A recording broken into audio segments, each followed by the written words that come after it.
Former des cadres compétents, doués d'aptitude à mettre en œuvre des idées novatrices, à même d'impulser le développement. C'est la vocation première de tout établissement du monde éducatif. De l'ABCD à la maîtrise de nouveaux outils de la technologie de pointe, Projet Cerco s'est donné la noble mission de conduire assidûment la jeunesse sur le chemin de l'acquisition du savoir. Après 7 ans d'activité au service du secondaire, il ouvre pour les bacheliers l'univers de la formation du supérieur. L'université Cerco est née.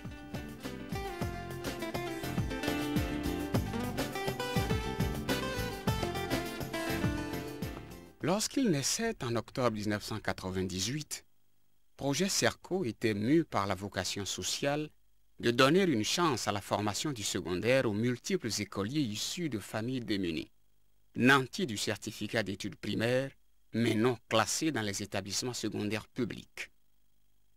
Très rapidement, ces prévisions d'accueil ont été dépassées.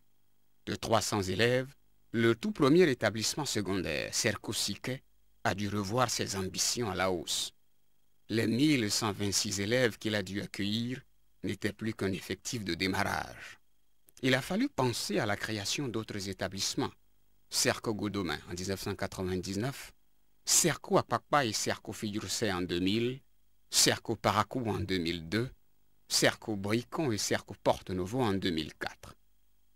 Et désormais, il est présent avec une vingtaine d'établissements dans tous les départements du Bénin et un effectif évalué en 2005 à 14 472 élèves qui, loin d'être formés au rabais, bénéficient d'une formation enviable et enviée.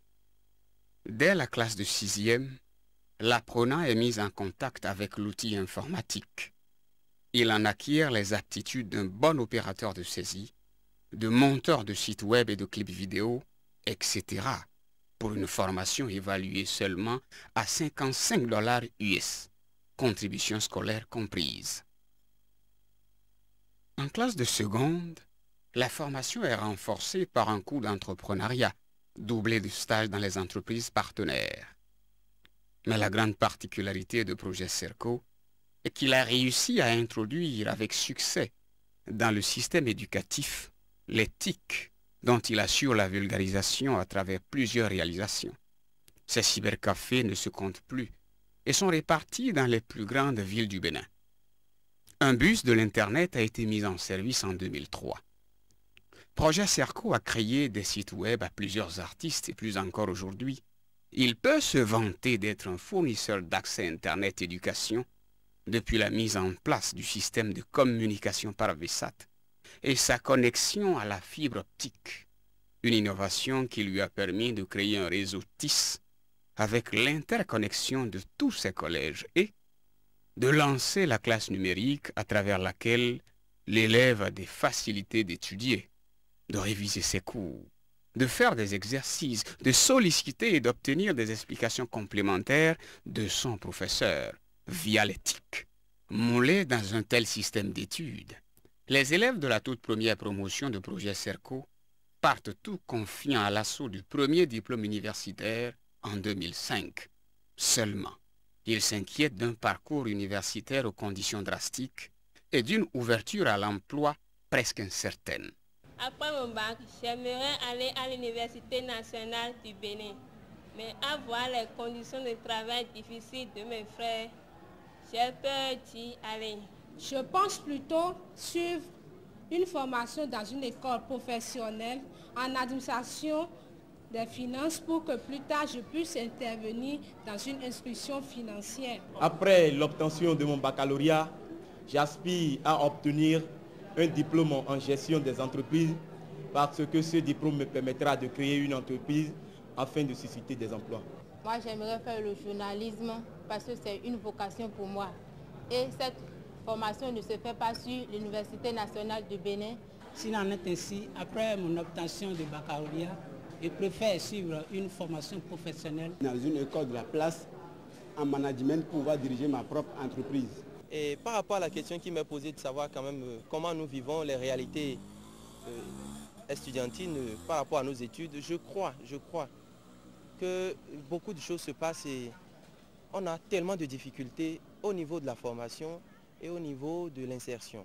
Je prends d'abord la formation. Au niveau de la formation, ce qu'on peut remarquer, c'est d'abord les conditions dans lesquelles nous étudions.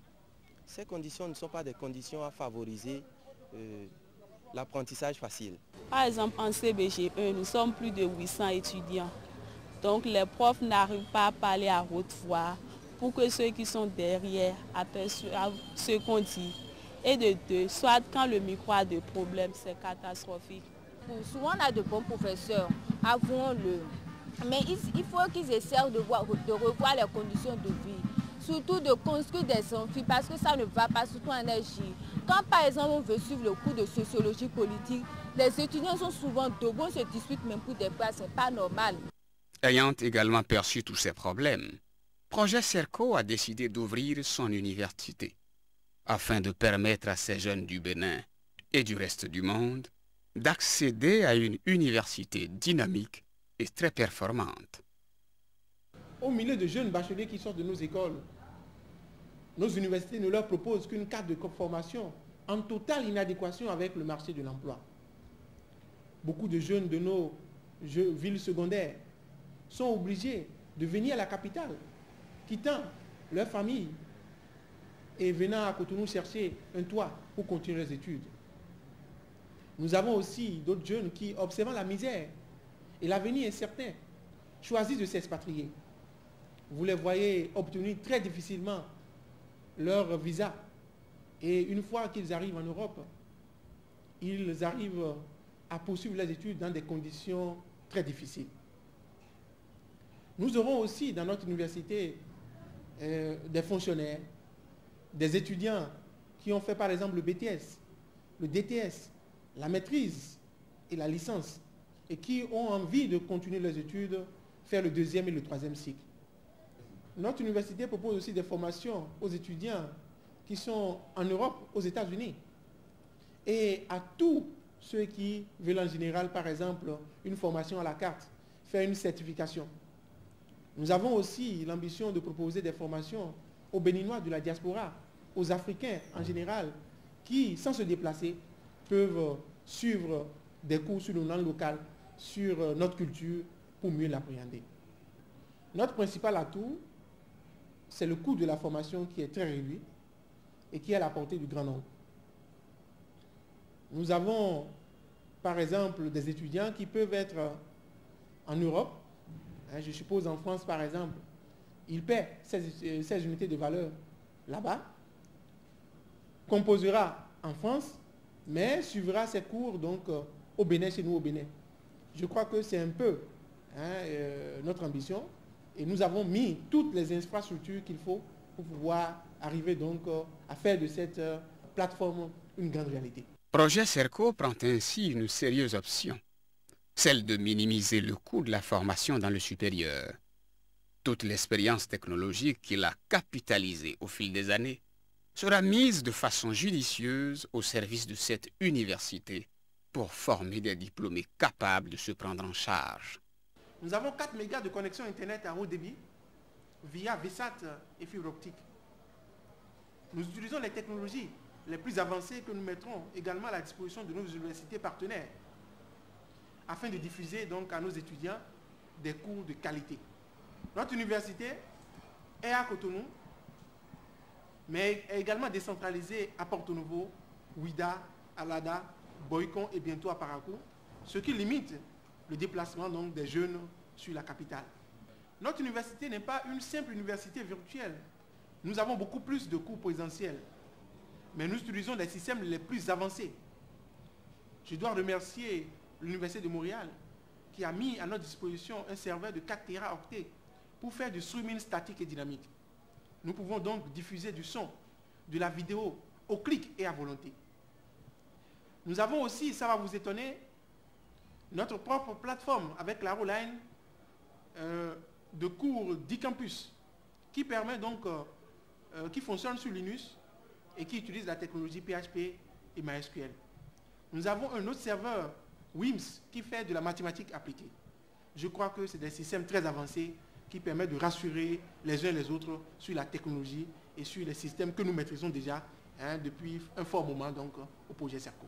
Dans le domaine des grandes autoroutes de l'information et de la communication, Projet Serco a effectivement beaucoup à mettre à la disposition de la formation au supérieur, à travers le système de communication par VSAT et la fibre optique qui vitalise le mécanisme au plan académique, administratif et extra-universitaire. Le rayonnement du VSAT et la mise en place de plusieurs serveurs ont rendu possible l'ouverture de la classe numérique qui reste un joyau pour un bon fonctionnement de l'université Serco, et ce, à travers le réseau TIS, qui met à contribution plusieurs cyber dotés de centaines de micro-ordinateurs ultramodernes.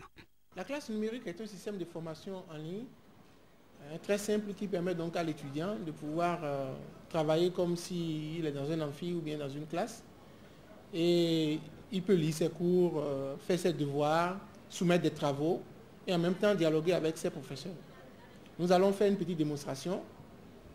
Par exemple, je suis un étudiant, je viens sur la plateforme de Serco, j'ai introduit mon nom d'utilisateur et ensuite mon mot de passe, comme vous le voyez, et ensuite je clique sur Entrée.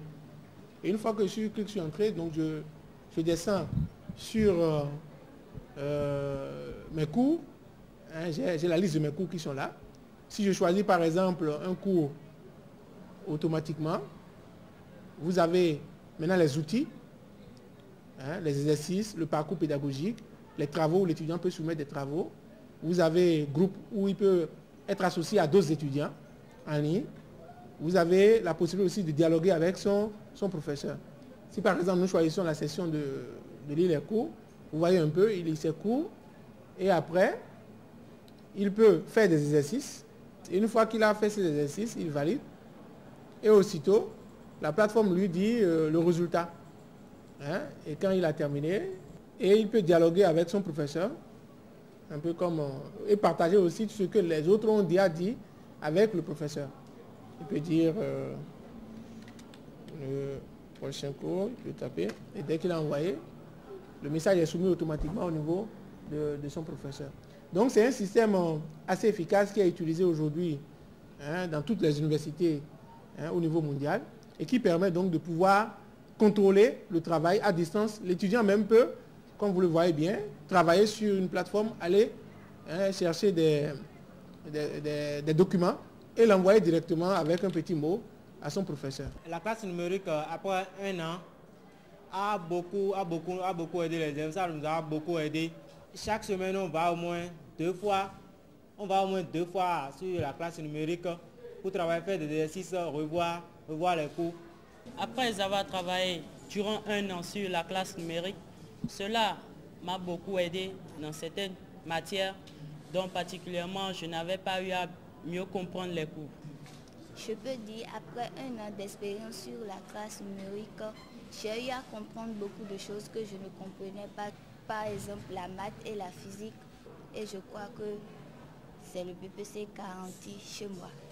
Après un an d'expérience, moi je trouve que la classe numérique est une bonne chose parce que moi, au fait, je n'ai pas de prof à la maison et grâce à l'outil informatique, j'essaie d'approfondir mes connaissances, surtout en maths et en sciences physiques. Et ce qui est avantageux, c'est que la classe numérique est presque dans tous les cyber de Cotonou. Au projet Serco, nous donnons à nos élèves de la classe de 3e et même à toutes les classes au moins 3 heures de navigation par semaine, ce qui leur permet d'améliorer leurs connaissances, de traiter des exercices et de rehausser leur niveau. Actuellement, c'est que les parents n'ont plus la capacité de prendre des répétiteurs pour leurs élèves, alors que la classe numérique vient en aide à cela pour améliorer les connaissances. Si je suppose un taux de 100%, c'est que sur les 100%, on a au moins 80% qui accèdent à la classe numérique et traitent beaucoup d'exercices. La classe numérique est un excellent support mis à la disposition des professeurs. Elle permet en effet de faire un contrôle rigoureux et rapide des connaissances de nos élèves. Un exemple, on met les exercices par exemple en ligne, les élèves le font et en un temps record, nous avons les résultats que nous analysons. Dans le but de minimiser les tracasseries liées au déplacement de l'étudiant et à une recherche fastidieuse en bibliothèque, Projet Cerco a également développé une technologie pratique et facilement manipulable qui aide l'étudiant à accéder à la plateforme des connaissances d'où qu'il soit. C'est le Pocket PC qui vient compléter les outils de travail de l'étudiant, parmi lesquels l'ordinateur a lui octroyé gracieusement et connecté par liaison sans fil. Dans chacune de nos universités et pratiquement partout à Cotonou, nous avons installé des bornes Wi-Fi, des access points, qui utilisent donc des antennes omnidirectionnelles, comme vous le voyez bien, qui permettent donc de pouvoir répéter la connexion Wi-Fi de 2 km de rayon autour, ce qui permet donc, via un ordinateur, un petit ordinateur comme ça, ou bien un ordinateur normal, un Pocket PC comme ceci, on peut accéder donc au contenu que nous avons proposé électroniquement à la classe numérique et pouvoir aussi dialoguer gratuitement avec son professeur et avoir accès donc au contenu que nous avons proposé sur notre plateforme. L'étudiant donc peut lire son cours quand il va sur Parcours Pédagogique par exemple, il a les contenus de ses cours qu'il peut lire, il revient en arrière, comme vous le voyez bien, donc, et après, il a des travaux qu'il peut, en choisissant par exemple, je suppose, travaux, il a un lien pour soumettre directement via son navigateur, pour soumettre un travail qu'il aurait validé déjà, et il envoie ça directement à son professeur. En dehors de ça, il peut aussi discuter directement via cette plateforme-là avec son professeur et d'autres utilisateurs. Un peu comme ce que vous voyez là, par exemple. Il écrit, le prochain cours c'est pour quand, par exemple, etc. Et dès qu'il envoie, la discussion est directement en ligne. Mais en dehors de ça, l'avantage de cette plateforme, c'est que l'étudiant peut appeler son professeur directement depuis ce Pocket PC. Quand par exemple j'utilise un système d'appel gratuit comme Skype par exemple, là vous voyez je suis connecté. Mon professeur peut être aux États-Unis, peut être en France, peut être au Bénin. Je peux l'appeler, discuter directement avec lui. Là nous allons faire par exemple un exemple, nous allons appeler quelqu'un qui est à Porto Novo. Et vous allez voir. Donc, je choisis la personne et puis je clique sur appeler.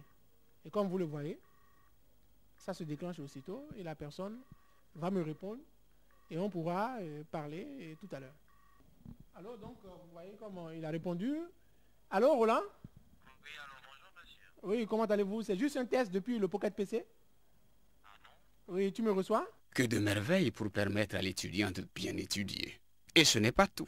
L'université Cerco va également offrir des possibilités de la visioconférence, avec des compétences des universités étrangères. Une innovation qui va au-delà d'une simple visualisation de cours à distance. L'étudiant pourra, à tout moment où il le désire, retourner aux images pour une révision plus approfondie. Nous avons ici ce qu'on appelle un point d'accès, qui est un équipement sans fil, qui est sécurisé sur la norme IEE 802.11b. Vous comprenez que nous parlons du Wi-Fi.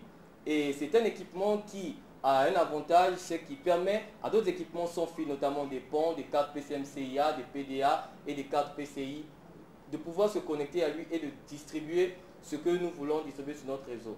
L'avantage de ce point d'accès, c'est que nous avons des antennes détachables, comme nous l'avons dit précédemment, ce qui nous permet de pouvoir étendre avec une antenne comme celle-ci, une antenne avec 18 dBi qui permet d'augmenter la portée de cet AP, ce qui nous permet de couvrir un rayon plus vaste avec nos équipements Wi-Fi ici au projet Cerco. Toutes ces prouesses sont possibles grâce à une antenne omnidirectionnelle installée au niveau de tous les établissements Cerco pour permettre à l'étudiant, qu'il soit à Ouida, à Porto Novo, à Cotonou, à Parakou, qu'il soit à Alada, Calavi ou Boycon, de travailler chez lui. Afin de faciliter la tâche à nos étudiants qui sont aux États-Unis ou au Canada et nos étudiants qui sont en France, nous avons pris un numéro vert aux États-Unis qui est le 01 267 297 1027 Et pour nos étudiants qui sont en Europe, en France, nous avons pris un numéro vert qui est le 0870 448 387. Avec ce numéro, l'étudiant, même à partir d'un téléphone fixe, peut nous joindre gratuitement et ça sonne directement chez nous au Bénin. Donc c'est une façon de dire que notre université est ouverte donc, à tous ceux qui sont dans le monde entier qui pourront du moins venir étudier sur notre plateforme et dialoguer directement avec les professeurs. Plusieurs établissements secondaires et une université. C'est l'œuvre d'une administration soudée, dynamique et d'un corps professoral doué de compétences qui communique aisément au moyen de la haute technologie afin de divorcer d'avec la lenteur administrative légendaire dans nos pays. Ainsi, les directeurs des différents établissements peuvent, depuis leur lieu de travail, tenir une réunion avec la direction générale, ou entre eux-mêmes, ou avec les professeurs, ou avec les étudiants. C'est un travail collaboratif par téléconférence. Par exemple, tout à l'heure, nous avons une conférence avec tous les directeurs qui sont à Porto Novo, Sikekodi, Godomé et Fidjirosé. Tout à l'heure, nous allons lancer la conférence. Donc là, je vais juste à outils, je mets créer une conférence. Et là, donc, j'ai les différentes personnes qui sont en ligne. Donc, je les sélectionne, ceux que je veux associer donc à ma conférence. Et donc, Porto Novo, Fidjirosé, Godomé, et ensuite Sikekodi. Donc, dès que ça, je démarre ma conférence. Et dès que j'ai démarré la conférence, j'attends. Et les gens vont pouvoir recevoir mon appel. Allô, Godomé? Oui, nous avons Fidjirosé en ligne aussi. Oui, bonjour, monsieur le directeur. Bonjour. Je vois que Porto Novo aussi en ligne. Oui, Porto Novo est en ligne 5. Bonjour, oui. On a aussi Sikekodi? Oui, bonjour, monsieur le directeur. Merci. Mécanisme administratif bien huilé, relation administration-parents d'élèves également parfaite, car il existe un site web, le www.projetcerco.com. Et mieux encore, un logiciel dénommé SMS Je sais tout, qui permet aux parents d'élèves de se renseigner sur les activités de leurs enfants. Nous avons une base de données, un serveur donc qui gère toutes les bases de données. Ça peut être des bases de données Excel, Access, MySQL, tout ce que vous avez. Ça gère tout automatiquement. Et je suppose que je suis un parent et je suis chez moi à la maison et j'envoie un message SMS. Donc je demande par exemple MOY pour connaître la moyenne de mon enfant à l'école. Je tape MOY. MOY S parce que c'est Sikekodi par exemple, un enfant de Siké. Donc je connais le numéro, le code qui est sur tous nos supports. Et je mets par exemple AMI 009 qui est un code d'un élève de Cerco, Siké. Donc je mets 00 et enfin 9. Et j'envoie ce message donc au serveur, à ce serveur-là, qui est dont le numéro est 88 92 78. Et je mets envoyer. Vous allez voir que automatiquement, le serveur va récupérer l'information ici et va aller chercher dans la base de données cette information. Voilà, comme vous voyez, l'information vient d'arriver. MOY AMI 009 et ira chercher, interroger la base de données automatiquement pour chercher maintenant l'information concernant l'élève AMI 009 et me renvoyer séance tenante. Comme vous voyez bien, il est en train de générer déjà le message d'envoi et je vais le recevoir. Vous allez voir, automatiquement je reçois le message qui me confirme donc, comme vous le voyez bien, c'est qu'au Siké, la moyenne de l'élève Aminou à point Aminat en classe de 5e I1 est 10,72 et passe en 4e. Merci. Donc de partout, le parent peut être non seulement au Bénin, mais il peut être en France, partout. Il envoie un SMS directement à la base de données. La base de données lui répond aussitôt et lui donne l'information dont il a besoin. Il y a une parfaite collaboration entre l'école et la famille. Les parents d'élèves peuvent, à partir de leur téléphone portable, interroger notre base de données pour connaître beaucoup de renseignements concernant leurs enfants. Ils peuvent par exemple demander à connaître la moyenne de leurs enfants, la conduite de leurs enfants, le solde de la scolarité de leurs enfants et même les retards et les absences au cours de ces enfants. C'est si simple que ça. Projet Cerco va au-delà. La majorité des parents d'élèves étant analphabètes en français, il a mis au point un serveur vocal interactif spécialement conçu dans les langues nationales béninoises. Une technologie ouverte à tout service public qui désire l'acquérir. À l'aide des touches d'un téléphone portable ou fixe, vous pouvez recevoir des informations d'utilité publique. C'est le cas à la mairie d'Abomey-Calavi. N'importe qui appelle donc la mairie de Calavi et qui tombe sur ce serveur a les informations qu'il peut recueillir par rapport à la touche téléphonique.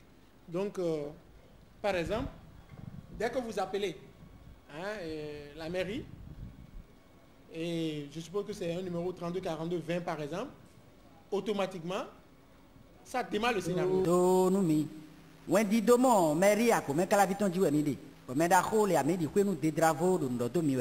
Ai mina kanu biodo mere do gefiwe ma carte d'identité bloblo wo mena vient lo kan kwin nous content alors we ma le u bana tun do mi de mena vient lo kan kwin we go e ndo menji mi bana tun akoy no doblo nu tente me de na do mere yo kefiye we mena vient lo kan kwin atongo alors mi do we de bona che alors ndi bona kan biodo mere yo ji we mena vient lo kan kwin enego ni bo finye ba mi de.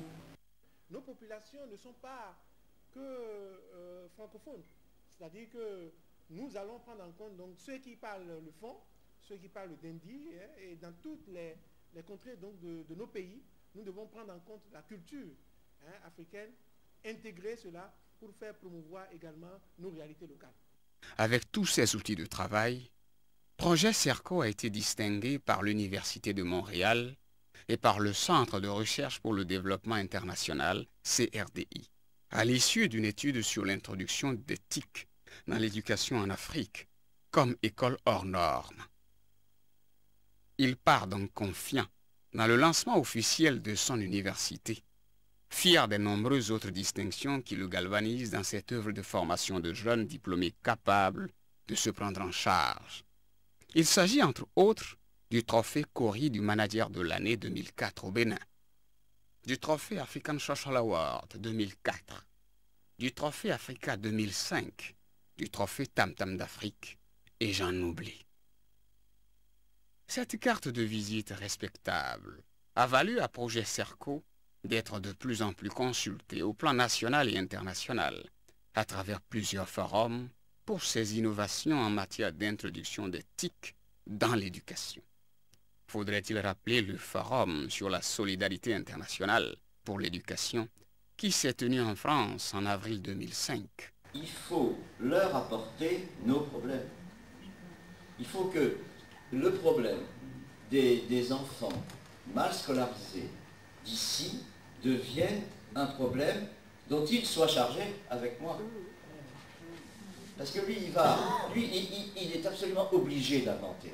Avec l'ouverture de son université, Projet Cerco traduit donc dans le réel l'existence d'un réseau de solidarité agissante entre pays pauvres et pays riches, en donnant l'exemple de contributions concrètes d'un pays du Sud à la résolution de problèmes du Nord. Les étudiants africains n'auront plus besoin d'envahir les pays européens à la quête de meilleures formations. C'est donc un frein au phénomène de l'immigration qui fait beaucoup de vagues actuellement dans les pays européens. Dans sa démarche, le projet Cerco va même au-delà de l'étape de la formation en orientant les jeunes diplômés vers les nouveaux métiers, les métiers de l'informatique. Selon une étude récente du Bureau international du travail BIT, le chômage des jeunes a explosé à travers le monde ces 10 dernières années.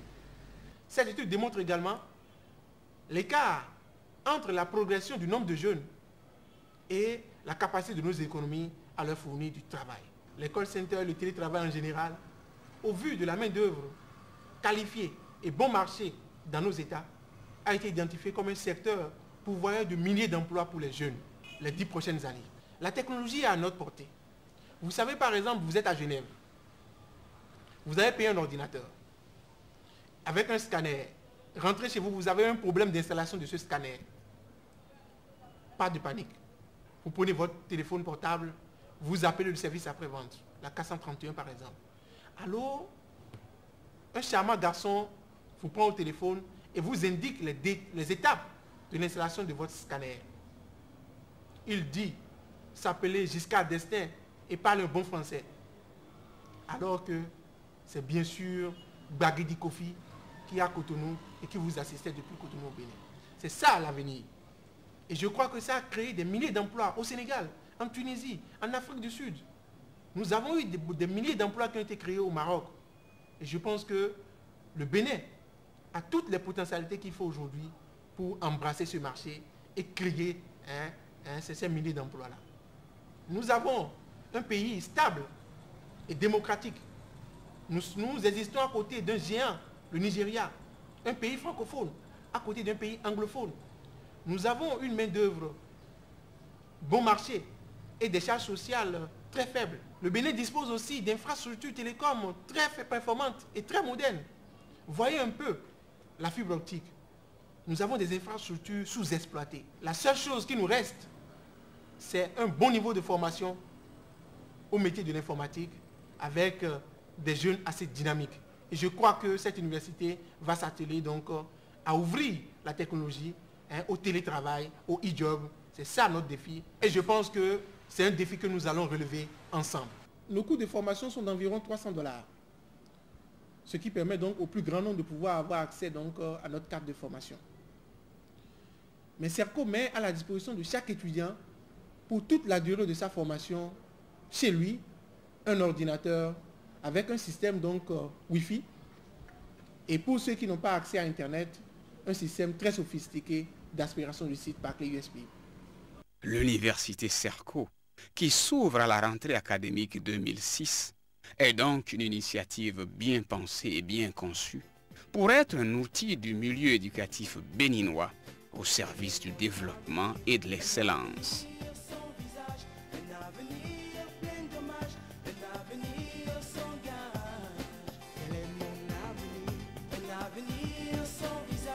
Un avenir